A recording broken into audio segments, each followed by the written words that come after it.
You a junior? Yeah, I'm a junior. Wear your daddy name proudly. Yeah, I sure do. Where you from? I'm Grand Prairie. Grand Prairie? Yep. Grand Prairie in the building, man. Grand Prairie, how South Grand Prairie? South Grand Prairie. South GP. Yeah. Okay. Born and raised out there? Yeah, born and raised. Downward or just Grand Prairie? I would say in the middle. In the middle? In the middle. I'm in the middle between the north side and the south side. So. Okay. Yeah, right there on Pioneer. Yeah. That way. Yeah. Okay. What was life like growing up in that's considered urban suburban? Yeah. You around affluence, and you on the borderline of rich and poor. Yeah, so you kind of get to see both sides. Yeah. You get to you got a different experience of growing up in life. For sure. Talk about that. I mean, it was, to be honest, man, the area I grew up in, I mean, it was more of I would say a more community vibe. Like, even like Charleston, we grew up together. So, it was always, we outside, came up in a time where we outside, we riding bikes, we, hanging out. Yeah. But at the same time, you're getting the piece of the bad and the good. Yeah. Just because you're growing up in the house with your parents, but at the same time, you got other influences that are around you that may kind of steer you away. But growing up, man, it was good. I had both my parents, both my parents and my sister, and my family was super supportive growing up. So like I had that type of family. I know a lot of people don't have that, but I had that experience of having complete support. My dad, he was the vision. He gave me all vision, spoke vision to me since I was a little kid. My mom, she was really my faith. Like, she taught me how to have faith and move in faith. That's where I get my business minds from my mom. She still had a daycare at a young, I think she started when I was in the 5th grade. And she had that business, so I got to see her build her business right there in front of my face. Okay. And then my sister has always been my believer. Dang, they slamming doors and stuff. Let me slam my doors. Was that thunder? I don't know what it was. I think it was probably that back door. It's real light. It's real light. But yeah, my sister, she was the believer. She always believed in me. So even growing up in high school and stuff, like, she was the one go to college and tell me to come out there and hang with her because she want me to see that, hey, you can do this. Yeah. He is a different exposure. Yeah, for real. And I was dyslexic, so I had a hard time in school. What's dyslexic? The nigga that read from right to left? Yeah, where you see things backwards, you start seeing pictures instead of the words, so you looking at all crazy How stuff. you fix that? Well, when I was in high school, I didn't learn how to deal with it until I got to high school. But when I was in high school, one of the teachers, she had this clear colored sheet of paper. And she said, if you see it on this clear colored sheet of paper instead of just black and white, you can see it better. So once she showed me that, I was able to see it. So if I see something like words on actual color, I can read it better than I read it if I'm reading on black and white. Okay. Yeah, because black and white, your eyes, it feel like I can't register that. Yeah, my mind can't register that. Yeah. I'm trying to make sense. I understand that. I can't. Yeah, I never understood it. I just know that I had it. So listen. You say you didn't learn to deal with it till you got in high school. How did you get there? What the fuck was you doing in elementary? What was you looking something? I was struggle. I would struggle. I hated reading in front of everybody. But I mean, we had help. Like in school, when I was growing up, we actually had teachers that cared. So it wasn't like they just leave you. Like, I had teachers that was really working with me all the time. So they knew you was dyslexic in elementary. Yeah, in the 4th grade is when they told me that I was dyslexic. It's just a different way to learn. Right? Yeah, it's a different way. It's really a different way to learn. Yeah, probably more of a genius mind, because you can't be programmed. Yeah, you can't program a person that can't read. Right. Those of us who naturally learn how to read are easily programmed. Yeah. It's hard to put a dyslexic person in a box. You can put all us in the box because we can all read. Okay, class, I want y'all to turn the page such and such, but she got to come over here and work with you one-on-one. You see what I'm saying? So she's really developing you. We're just being indoctrinated. So it's starting to make sense to me now. Yeah. You the youngest? Yeah, I'm the youngest. You the youngest? I was the youngest for a long time, but I'm mad at motherfucker when I wasn't the youngest no more. What is it like being the youngest? I done forgot. I done forgot like a motherfucker.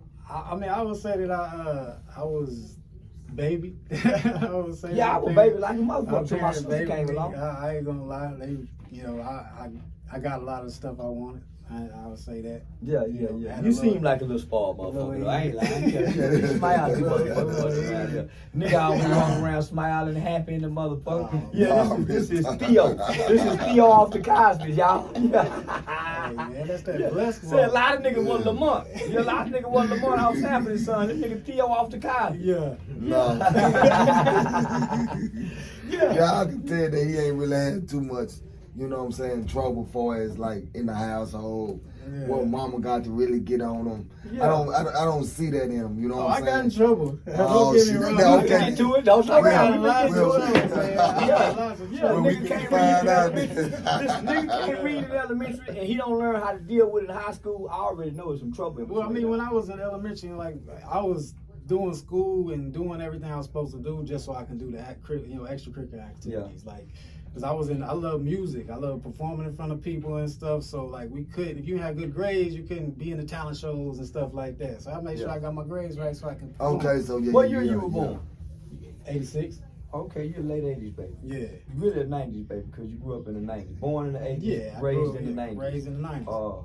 Very dangerous area to be raised in. Yeah, it was different. Yeah, very, very different. But you seem to be a standout compared to what most of us encounter from the 90s generation. Yeah. The trouble you got into, what age did you start getting in trouble? I started getting in trouble probably in middle school. What kind of trouble? What kind of, I would know. What Yeah, kind of that trouble lad, you he got must know into? you. Yeah. He must know you. He must got in trouble with you. Yeah. That was about his ass. Yeah, talk about that. Nah, in middle school, I mean, it was more of that's when I kind of got into more fights and stuff like that, trying to, prove who you is. I was Yeah. smaller, so people used to test me all the time anyway. And you had a daddy, so you had a certain type of element that most boys didn't have. Yeah, for sure, Yeah. for sure. So people challenge you. We had our stealing days. We were stealing a whole lot. We used to steal bikes like crazy. I remember I used to come home with a new bike every day. I remember I had bikes sitting in the backyard, and my mom had no clue where these bikes. She thought my homeboys' bikes, like because they would come over, they leave their bike, parents would pick them up and stuff. But I used to have tons of bikes like sitting there. Then I, either get a new one or give another one away and stuff. I would just make some money off of one of them, and it was just a lot of stealing bikes. We go over to the south side where all the good stuff is. We'll ride our bike all the way over there. I ride on Austin Pegs all the way over there, man. We'll grab a bike and bring it back over to our side, man, and do what we do. Bike So stealing you- motherfucker. You was a professional bike stealer. Yeah, we were pretty good with it, man. We were pretty good with it. I ain't gonna lie. Listen, it ain't over there in them area where them houses was pretty. Yeah, and them kids man. were leaving them bikes. They just leave it outside, man. They be Yeah. sitting on their grass, and it was Yeah. like perfect, easy grab, and you just grab that thing, take off, and we just take it back to our side. Ain't They nobody- wake up and look outside. Mom, where the bikes Yeah, at? they ain't gonna find it. Who Oh, gonna come they way over? gone. Who gonna come way over where we at? Exactly. Come look for the bike. Yeah, okay. Oh. Well, that was ingenuity and determination you young fellas had. You redirected it the wrong areas. Yeah. It was bad. But Oh. in middle school though, that was a time of when we really started digging into females and stuff too. So it was like that's when I wanted to do music even more. So when you you ever wanted to be an R&B singer? You wanted to rap? Well, I want to be an R&B singer. I used to sing. I was singing in middle school. You can sing? Yeah, I can sing. Never hear you sing. Man, I'm not singing. Y'all can't get that. Y'all can't get that yet. Y'all can't get that yet. Y'all gotta wait on that. This nigga sing, y'all. This nigga sing for real. Y'all can't get that yet. It ain't my time, man. What? It ain't my time yet. Say, boy, this nigga sitting on the gift. He got the candle in the closet. Yeah, he got the candle in the closet. God damn, man, what? Man, that's cool. Okay, man, I knew it was something. Yeah. Man, you can't. He really want to be a rapper.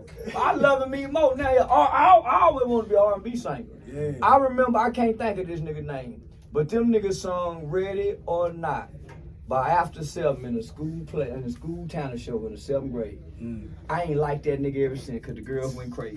Boy, that nigga sang like a motherfucker. So you know I give what? you my heart, my soul, my time. Man, that nigga, boy, all the girls went crazy. Why I started bullying that nigga. Yeah, I started bullying that nigga after that, man. Yeah, nigga sang his motherfucker because I wanted to sing. I want to play football and I wanted to sing and I could do neither. Yeah, so I ain't never like football player. And I ain't like rappers, but I like R&B singing, nigga. Man, I did not. Boy, I mean, singing. One thing about singing though is gonna get you all the females. Yeah, man. But due to the fact that I couldn't sing, I just stayed away. I didn't want to be no goddamn rapper, or I didn't. Cause you gotta realize, back in the game, you had a majority of people that really wanted to sing. Yeah, for sure. It was more motherfuckers that wanted to sing than rap back then. Right. Yeah. Cause you still had the Keith Sweat. You got all these fucking, and everybody that sung, they had all the honeys. Yeah. So you know what I'm saying? I can get where you coming from.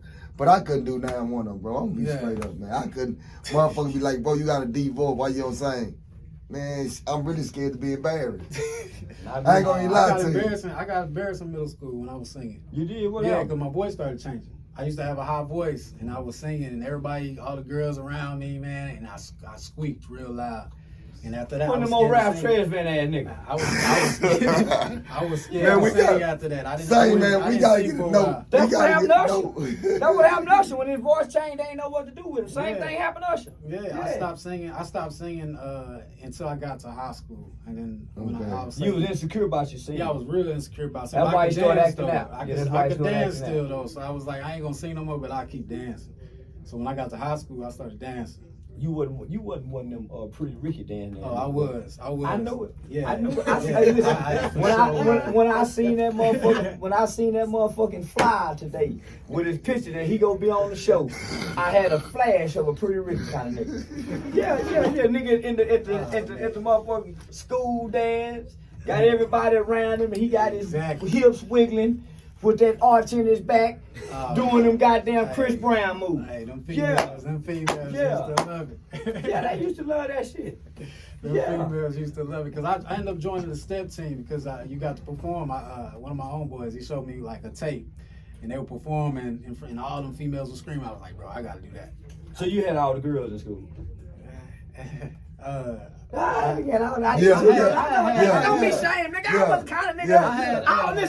All the pretty little girls like me in school, nigga. I ain't bullshit. I will manage. Nah, well, I got attention. I got attention. I'll say that. I got attention. But I had a girlfriend in high school. All through high school. Just the same girl? Same girl. He had problems then. Yeah, he had problems. Like a nigga like him. Yeah, nigga like him that all the girls like, but he got one girl in high school. Yeah. He don't get to know what kind of hell of a nigga to they break up. Yeah, she keep him locked down, keep him rattled with problems, and every day it's a problem. And other girls want, poor fella, you didn't get to enjoy that superstardom in school. Well, I actually did. I had a hard. I did her bad. Good. All the boys do girl bad in high school. Don't settle down with now woman. Shit, hell you talking about? Nigga, have fun. Showing you all over. It turned into some stuff. I ended up getting her pregnant in high school. So I ended up having a kid at 17. Don't do that, boy. Yeah. It wasn't. Already, don't do that. It wasn't like that. But I mean, it's high school, man. That was one of them years, the time in my life where I was kind of like trying to find myself. Yeah. As most of us are. Yeah, but you got to think about. I grew up in the church. I knew who I was supposed to be, and because I had a calling to preach at a young age. So I knew I was supposed to be in front of people. You ever have sex in church? No, I ain't never did that. But it was at a Catholic church. Oh, Lord. Yeah, they do all kinds of things at Catholic church. Lock-ins wasn't safe for nobody. Nah, they safe for nobody. I used to hear about it, man. I ain't you talking about some freaky shit going on. Say, boy, you say any young nigga that like to get down, start going to them lockdown. They ain't doing no lock-ins. They don't do lock-in no more. No, they know they not about to have no clean lock-in. Oh, they couldn't lock that. They locked that. They killed it. It's over with. Yeah. They got to be all boys, and then you can't trust that no more. Them all boys gonna be going somewhere trying to go fuck. So, you can't get no how lock-ins no more. That make more sense. Virtual lock-in. Yeah, but I started singing again, and I would say junior year, well, really in the sophomore year. I started singing. Hand paint with the, I'm sorry, I'm about to say, I was thinking about something last night. I watched that, by the way. You did? Yeah, I was no, you the musical genius with all the know-how, but you really supposed to be the star, but you rather make stars. It makes sense now. Yeah, real talk. It just hit me. It makes sense now. Yeah. That's why you got this and got all this shit. Cause I've been trying to figure out, man, why this nigga got all this shit? Why this nigga, what is he doing? Well, my original plan, for even me working for myself, was that if I can work for myself, I can make on my own time, so I can make music. Your daddy must have told you that, or your mom? Not my dad. Well, my dad always spoke life into me, so he was always saying, "I see you as doing this." So, like, my dad used to tell me, like, "Hey, you gonna walk into a dealership one day, and you gonna walk off with a brand new car, and you ain't gonna put nothing down." Like, but that was how my dad was speaking to me. Like, you gonna be in front of a ton of people, and you gonna have this for yourself. He used to say, "Hey, man, you gonna have," cause I cut hair too, so he like, "You gonna have a barbershop, you gonna have your photography, you gonna have all this in one space." Like, that's how my dad used to talk. So even when I'm looking at it now, it's like everything my dad had spoke, it didn't came. Fathers, talk to your son. I didn't see it happen. Yeah, fathers, talk to talk. you, speak life to And him. walking to the car dealership and Hey, man, what it do? Say, y'all know what time it is, man. Say, I need y'all to go ahead right now. Y'all done saw the little episode, man. But I need y'all to go check it out. Go to the Game Related Podcast on YouTube. We on Spotify. We all over. We all on all major networks. Man, I need y'all to go over there and start subscribing. And then some of y'all, I need y'all to go share. But I need y'all to go over there and start subscribing as we continue to build up our platform. We continue to build up our platform from the bottom. So with that being said, I'm telling y'all, man, go over there and subscribe. Go over there and subscribe. We gotta subscribe. We gotta build up our platform. We gotta do that, bro. In order for us to continue to build out this message, we gotta build up our platform, and we doing it from the bottom. So shout out to everybody that continue to support. Shout out to everybody that's going over there subscribing. Shout out to everybody that's that's seeing the progress in what we do. With that being said, man, I just want y'all to realize that, say, man, in order to build up a village, we all got to come together. And we all got to be able to build up something so we can be able to get our message out. Sometimes platforms not made because they make it. We got to make our own platform. So right now, what we doing is we building up our own platforms. And I'm just hoping that everybody can catch the drift. And let's keep it going, man. Let's keep it going. Let's keep it rocking. Let's keep making things happen. Let's keep going to the top. So I'm not going to hold y'all no longer. Just remember, go subscribe. It's the Game Related Podcast. The THE, Game Related Podcast. Go check it out and let's keep it going.